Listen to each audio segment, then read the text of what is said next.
അമേരിക്കയും ഇറാനും തമ്മിൽ നിലനിൽക്കുന്ന കലുഷിതമായ സൈനിക തർക്കങ്ങൾ മിഡിൽ ഈസ്റ്റിനെ വീണ്ടും ഒരു വൻ യുദ്ധത്തിന്റെ അരികിലെത്തിച്ചിരിക്കുകയാണ്. കഴിഞ്ഞ കുറച്ചു ദിവസങ്ങളായി ഇരു രാഷ്ട്രങ്ങളും തമ്മിൽ നടന്നുവരുന്ന പ്രകോപനങ്ങളും തിരിച്ചടികളും മേഖലയിലെ സമാധാന അന്തരീക്ഷത്തെ പൂർണ്ണമായും തകർത്തിരിക്കുകയാണ്. പ്രദേശത്തെ അമേരിക്കൻ സൈനിക താവളങ്ങൾ ലക്ഷ്യമിട്ട ഇറാൻ നടത്തിയ മിസൈൽ ആക്രമണ ശ്രമമാണ് നിലവിലെ അടിയന്തര സാഹചര്യങ്ങൾക്ക് വഴിമരുന്നിട്ടത്.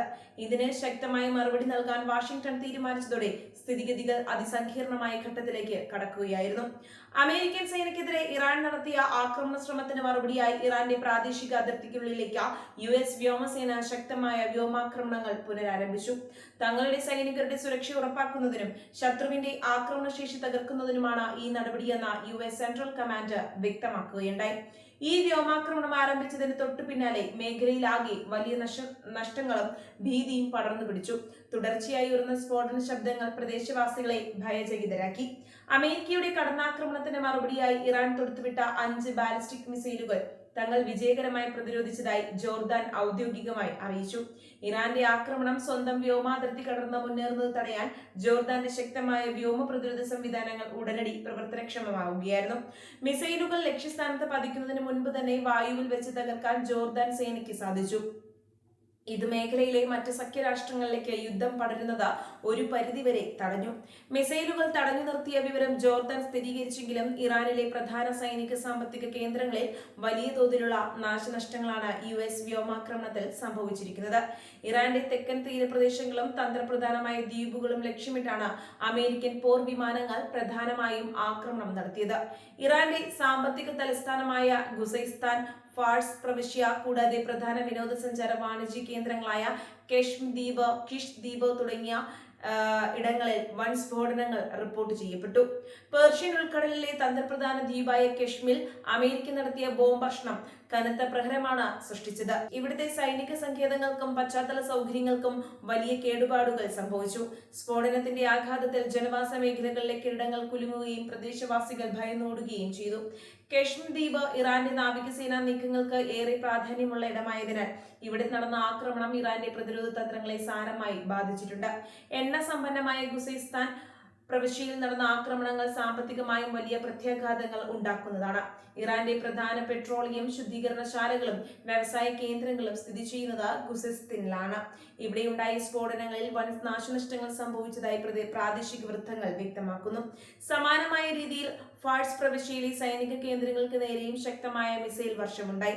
പ്രവിശ്യയിലെ പ്രമുഖ നഗരങ്ങൾക്ക് സമീപമുള്ള താവളങ്ങളിൽ നിന്ന് പുകപടലങ്ങൾ ഉയരുന്നത് ദൃശ്യമായിരുന്നു. വിനോദസഞ്ചാരത്തിന് പേരുകേട്ട കിഷ് ദ്വീപിലുണ്ടായ സ്ഫോടനങ്ങൾ സാധാരണക്കാരെ വലിയ രീതിയിൽ ഭീതിയിലാഴ്ത്തി. വിദേശികളും സ്വദേശികളുമായ നിരവധി ആളുകൾ തങ്ങിയിരുന്ന മേഖലയ്ക്ക് സമീപം ബോംബുകൾ പതിച്ചത് വൻ പരിഭ്രാന്തി സൃഷ്ടിച്ചു. ടൂറിസം മേഖലയ്ക്ക് വലിയ തിരിച്ചടി നൽകിയ ഈ ആക്രമണം ഇറാനെ സാമ്പത്തികമായി പൂട്ടുക എന്ന അമേരിക്കൻ തന്ത്രത്തിന്റെ ഭാഗമാണെന്ന് വിലയിരുത്തപ്പെടുന്നു. ദ്വീപിലെ വാർത്താവിനിമയ ബന്ധങ്ങളും വൈദ്യുതി ബന്ധവും ഭാഗികമായി വിച്ഛേദിക്കപ്പെട്ടു. അമേരിക്കൻ ആക്രമണത്തിൽ സാധാരണക്കാരായ പൗരന്മാരുൾപ്പെടെ നിരവധി പേർ കൊല്ലപ്പെടുകയും പരിക്കേൽക്കുകയും ചെയ്തതായി ഇറാനിയൻ ഔദ്യോഗിക മാധ്യമങ്ങൾ റിപ്പോർട്ട് ചെയ്തു. ആക്രമണ ഇരകളിൽ കുട്ടികളും സ്ത്രീകളും ഉൾപ്പെടുന്നുണ്ടെന്നാണ് ഇറാന്റെ ആരോപണം. സിവിലിയൻ സങ്കേതങ്ങളെ ലക്ഷ്യമിട്ടാണ് അമേരിക്ക ബോംബുകൾ വർഷിച്ചതെന്നും ഇത് അന്താരാഷ്ട്ര നിയമങ്ങളുടെ ലംഘനമാണെന്നും ഇറാൻ മാധ്യമങ്ങൾ ആരോപിച്ചു.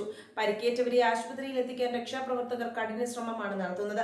എങ്കിലും സിവിലിയൻ മേഖലകളെ ലക്ഷ്യമിട്ടില്ലെന്നാണ് അമേരിക്കൻ പ്രതിരോധ കേന്ദ്രങ്ങൾ നൽകുന്ന വിശദീകരണം. ഇറാന്റെ സൈനിക കേന്ദ്രങ്ങൾ, മിസൈൽ വിക്ഷേപണ താവളങ്ങൾ, കമാൻഡ് സെന്ററുകൾ എന്നിവ മാത്രം ലക്ഷ്യമിട്ടാണ് വ്യോമാക്രമണം നടത്തിയതെന്ന് US സെൻട്രൽ കമാൻഡ് വ്യക്തമാക്കി. തങ്ങളുടെ സേനയ്ക്ക് നേരെ ഇറാൻ നടത്തുന്ന നിരന്തരമായ ആക്രമണ ശ്രമങ്ങൾക്ക് തക്കതായ മറുപടി നൽകേണ്ടത് അമേരിക്കയുടെ സുരക്ഷയ്ക്ക് അത്യാവശ്യമാണെന്നും സെൻട്രൽ കമാൻഡ് കൂട്ടിച്ചേർത്തു. മറുവശത്ത് വാഷിംഗ്ടണിന്റെ ഈ ആക്രമണം വെറുമൊരു മറുപടിയല്ലെന്നും അത് തങ്ങളുടെ പരമാധികാരത്തിന്മേലുള്ള കടന്നുകയറ്റമാണെന്നും ഇറാൻ ശക്തമായി വാദിക്കുന്നു. അമേരിക്കൻ സേനയ്ക്കെതിരെ തങ്ങൾ നടത്തിയ നീക്കങ്ങൾ ന്യായമായ പ്രതിരോധം മാത്രമായിരുന്നുവെന്ന് ഇറാനിയൻ അധികൃതർ അവകാശപ്പെടുന്നു. അമേരിക്കയുടെ അതിക്രമങ്ങൾക്ക് കനത്ത വില നൽകേണ്ടി വരുമെന്നും വരും ദിവസങ്ങളിൽ കൂടുതൽ ശക്തമായ പ്രത്യാക്രമണങ്ങൾ ഉണ്ടായേക്കുമെന്നും ഇറാന്റെ മുതിർന്ന സൈനിക ഉദ്യോഗസ്ഥർ മുന്നറിയിപ്പ് നൽകി. മേഖലയിലെ ഈ പെട്ടെന്നുള്ള സംഘർഷാവസ്ഥ മിഡിൽ ഈസ്റ്റിലെ മറ്റ് രാജ്യങ്ങളിലേക്കും വ്യാപിക്കുമോ എന്ന ഭയം അന്താരാഷ്ട്ര സമൂഹത്തെ അസ്വസ്ഥമാക്കുന്നുണ്ട്. ജോർദാന് പുറമെ സൗദി അറേബ്യ, UAE തുടങ്ങിയ രാജ്യങ്ങളും കടുത്ത ജാഗ്രതയിലാണ്. സ്വന്തം വ്യോമാതിർത്തി സംരക്ഷിക്കാൻ ജോർദാൻ കാണിച്ച കൃത്യത അവരുടെ സൈനിക ശേഷിയെ എടുത്തു കാണിക്കുന്നുണ്ടെങ്കിലും അടുത്ത ആക്രമണങ്ങൾ തടയാൻ അവർക്കും കൂടുതൽ പ്രതിരോധ സംവിധാനങ്ങൾ ഉപയോഗിക്കേണ്ടി വരും. ഈ ആക്രമണ വികാസങ്ങൾ ആഗോള സാമ്പത്തിക മേഖലയെയും പെട്ടെന്ന് ബാധിക്കാൻ തുടങ്ങി. പേർഷ്യൻ ഉൾക്കടലിലും ഹോർമുസ് പ്രതിസന്ധിയിലും സംഘർഷം മുറുകിയതോടെ അന്താരാഷ്ട്ര വിപണിയിൽ ക്രൂഡ് ഓയിൽ വില കുതിച്ചുയർന്നു. ലോകത്തിന്റെ വിവിധ ഭാഗങ്ങളിലേക്കുള്ള എണ്ണക്കടത്ത് തടസ്സപ്പെടുമെന്ന ആശങ്ക വ്യാപാരികൾക്കിടയിൽ ശക്തമായിട്ടുണ്ട്. ഇത് ഇന്ത്യ ഉൾപ്പെടെയുള്ള ഇറക്കുമതി രാജ്യങ്ങൾക്ക് വൻ സാമ്പത്തിക പ്രതിസന്ധി സൃഷ്ടിക്കാൻ സാധ്യതയുണ്ട്.